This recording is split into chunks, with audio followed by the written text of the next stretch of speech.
केलं होतं. तर त्याआधी बघा सकाळ सकाळ ना गॅस संपलेला होता म्हणून साधी आपली शिमला मिरचीची भाजी आणि चपात्या करून घेतल्या. त्यानंतर गावात गेलतो तर तिथूनच येताना चिकन आणि माझं थोडं काही सामान होतं ते घेऊन आलं. घरी आलं की पहिल्यांदा चुलीवर चिकन शिजायला टाकलं. चुलीवरचं चिकन खायला लोक हॉटेलमध्ये जातात, पण आता आमचा गॅस संपलाय ना म्हणून आम्ही ही मजा घरीच घेणार आहे.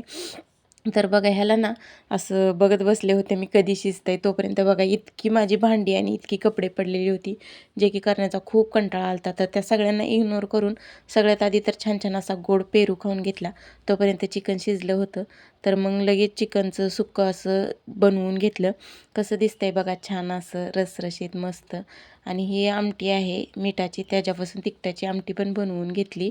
आणि छान अशा चुलीवरच बघा गरमागरम बाजरीच्या भाकरी बनवल्या, ज्याचा व्हिडिओ ना श्रवण काढत होता आणि तो मला म्हणत होता मम्मा हाय कर. बघा अशा गरम गरम भाकरी करून घेतल्या आणि जेवण पण केलं. त्यानंतर शेंगा फोडायच्या होत्या, पण जेवण इतकं केलं की खूप कंटाळा आला होता. तर मला ह्याचा शेंगा फोडण्याचा खूप कंटाळा येतो. तर व्हिडिओ कसा वाटला नक्की सांगा. भेटू परत.